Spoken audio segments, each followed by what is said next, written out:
దేవుని పరిశుద్ధ నామమునకు ఘనత మహిమ ప్రభావములు కలుగునుగాక. హల్లెలూయా. ఈ అనుదిన బైబిల్ ధ్యానములకు మీ అందరినీ మన రక్షకుడు ప్రభు అయిన యేసు క్రీస్తుల వారి పరిశుద్ధ నామములో ప్రేమతో ఆహ్వానిస్తున్నాను. ప్రియులారా, 2026 సంవత్సరము ప్యాషన్ వీక్, పరిశుద్ధ వారము, క్రీస్తు ప్రభుల వారి శ్రమల వారము, క్రీస్తు ప్రభుల వారు ఈ భూలోకంలో గడిపినటువంటి చివరి 7 దినముల ప్రయాణాన్ని ధ్యానించుకుంటున్నాం. వాటిలో మరి ఆయన కల్వరి శిలువకు అప్పగింపబడక మునుపు బుధవారము జరిగినటువంటి సంఘటనలు, పరిశుద్ధ బుధవారపు దినాన జరిగినటువంటి సంఘటనలు. ప్రియులారా, నిన్నటి దినాన మనం ధ్యానించుకున్నాం. మరి పరిశుద్ధుడైన మత్తయి మంగళవారం జరిగినటువంటి సంఘటనలన్నిటినీ సుదీర్ఘంగా మత్తయి సువార్త 21వ అధ్యాయం మొదలుకొని, మత్తయి సువార్త 21వ అధ్యాయము 23వ వచనం మొదలుకొని 22, 23, 24, 25 దరిదాపు 4.5 అధ్యాయాలు ఆ ఒక్క దినమును గురించి, క్రీస్తు ప్రభుల వారు ఆ దేవాలయములో, యెరూషలేము మందిరములో మరి క్రీస్తు ప్రభుల వారిని గూర్చినటువంటి లేఖనాలు, పరిశుద్ధ గ్రంథమును గురించి లేఖనాలు, లేఖనముల శక్తిని గురించి, మరి దేవుని చిత్తాన్ని గురించి వారికి బోధించాడు. మరి మీరు క్రీస్తు ప్రభుల వారిని అంగీకరించే మట్టుకు మీరు దేవుని రాజ్యమును చూడరు అని ఆయన వారికి ఆ మంగళవారపు దినాన బోధించాడు. ఇక బుధవారంకి వెళ్ళిపోదాం. మత్తయి సువార్త 26వ అధ్యాయము. యేసు ఈ మాటలన్నీ చెప్పి చాలించిన తర్వాత తన శిష్యులను చూచి, 2 దినములైన తర్వాత పస్కా పండుగ వచ్చుచున్నదనియు, అప్పుడు మనుష్య కుమారుడు సిలువ వేయబడుటకై అప్పగింపబడుననియు మీకు తెలియను అని అనెను. ఆ సమయమున ప్రధాన యాజకులను, పెద్దలను, కైపా అనబడు ప్రధాన యాజకుడును మందిరములోనికి కూడి వచ్చి యేసును మాయోపాయము చేత పట్టుకొని చంపవలెనని ఏకమై ఆలోచన చేసిరి.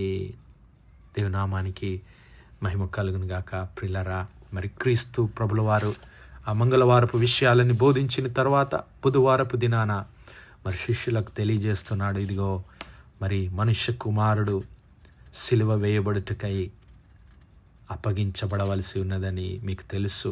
ఇంకా 2 దినములైన తర్వాత పస్కా పండుగ వచ్చుచున్నది. అప్పుడు మనుష్య కుమారుడు సిలువ వేయడానికి అప్పగించబడతాడు అని ఆ విషయాలు ఎన్నోసార్లు మరి శిష్యులకు ఆయన తెలియజేశాడు. మనుష్య కుమారుడు ఇదిగో అనేకులకు విమోచన క్రయధనముగా తన ప్రాణాన్ని అర్పించడానికి వచ్చాడు. కాబట్టి మనమందరము యెరూషలేముకు వెళ్దామని మత్తయి సువార్త 20వ అధ్యాయం 28వ వచనంలో క్రీస్తు ప్రభుల వారు శిష్యులకు తెలియజేశాడు. అలాగే మరి ఆయన అన్నాడు, ఇదిగో మనమందరము యెరూషలేమునకు వెళ్దాము. యెరూషలేములో మనుష్య కుమారుడు ప్రధానుల చేతికి, యాజకుల చేతికి అప్పగించబడి మరి ఆయన సిలువ వేయబడవలసి ఉన్నదని చెప్పి వారిని యెరూషలేమునకు నడిపించాడు. అయితే ఆ బుధవారపు దినాన జరిగినటువంటి సంఘటనలో ఆ సమయమున ప్రధాన యాజకులను, పెద్దలను, కైపా అనబడు ప్రధాన యాజకుడు, ఆ సంవత్సరమే మరి ప్రధాన యాజకుడుగా ఉన్నటువంటి కైపా క్రీస్తు ప్రభుల వారిని ఎలాగూ పట్టుకోవాలి, ఆయనని ఎలాగూ చంపాలి అని ఆలోచిస్తూ ఉన్నారు. ఆ కైపా ద్వారా దేవుడు ఒక ప్రవచనాన్ని తెలియజేశాడు. పిల్లారా, యోహాను సువార్త 11వ అధ్యాయము, యోహాను సువార్త 11వ అధ్యాయము 49 నుంచి 53 వరకు ఉన్నటువంటి లేఖన భాగాలు చూద్దాం. యోహాను సువార్త 11వ అధ్యాయము 45వ వచనం నుంచి చదువుకుందాం. కాబట్టి మరియ యొద్దకు వచ్చి ఆయన చేసిన కార్యమును చూసిన యూదులలో అనేకులు ఆయన యందు విశ్వాసముంచిరి. కానీ వారిలో కొందరు పరిసయ్యుల యొద్దకు వెళ్ళి యేసు చేసిన కార్యములను గూర్చి వారితో చెప్పిరి.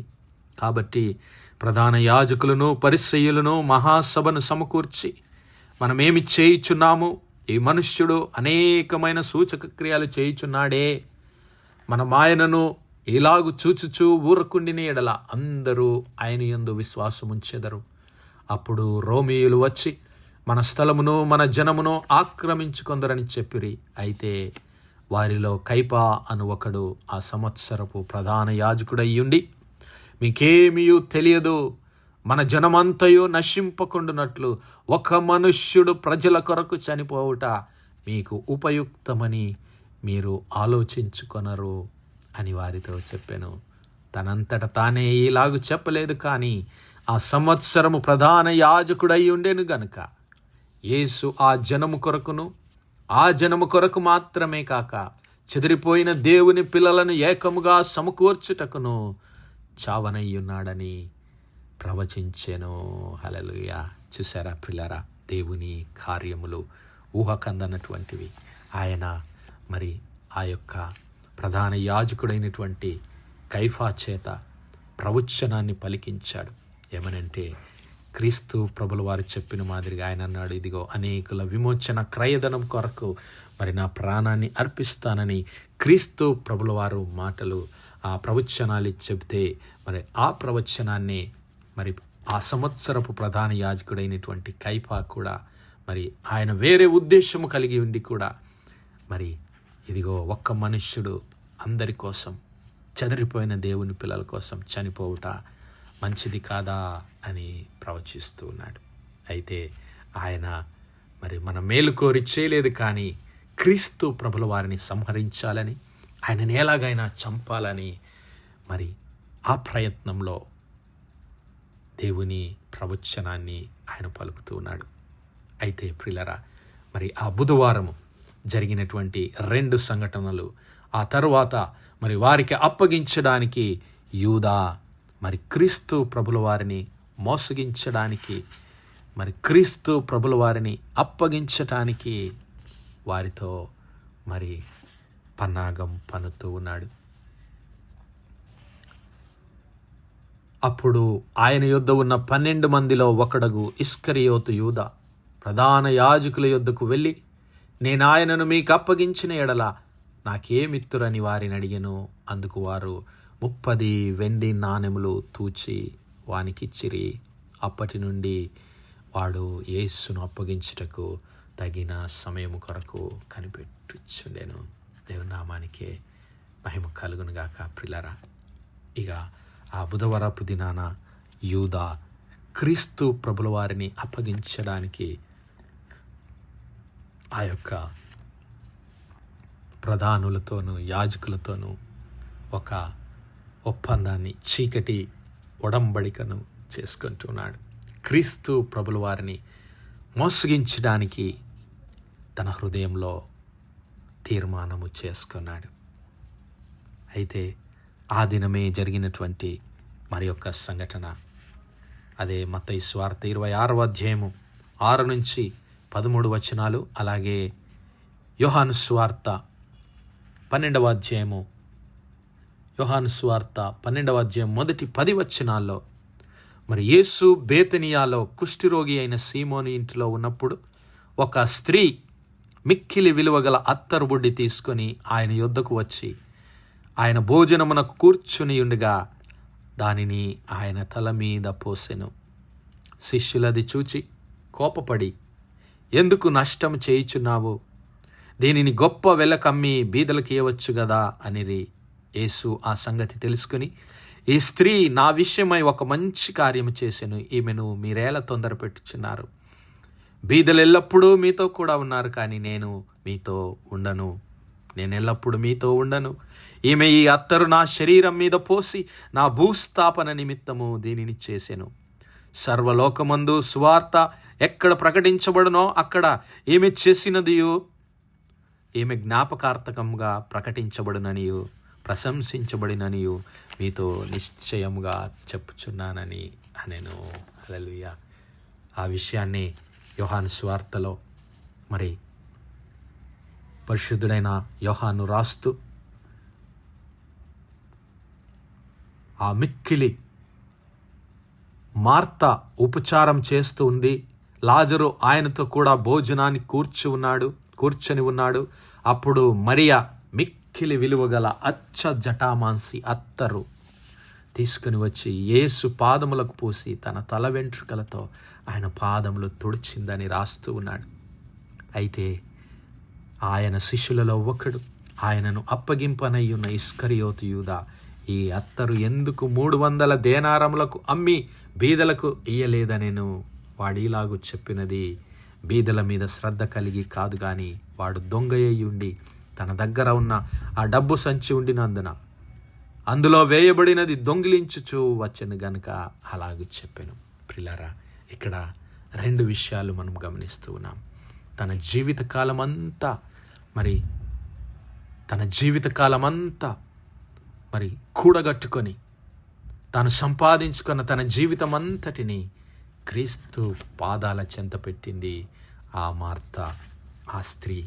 కానీ ఎల్లవేళలా క్రీస్తు ప్రభుల వారితోనే ఉంటూ క్రీస్తు ప్రభుల వారు చేసినటువంటి అనేక అద్భుత కార్యాలకు, ఆశ్చర్య కార్యాలకు సాక్షి అయినటువంటి ఆ యూదా ఇస్కరియోతు ఈ లోకాశల వైపు పరిగెత్తి డబ్బు సంపాదించుకోవడానికి, ఈ జీవితంలో గొప్పవాడు కావడానికి క్రీస్తు ప్రభుల వారిని మోసానికి గురి చేశాడు. క్రీస్తు ప్రభుల వారిని మోసపుచ్చాడు.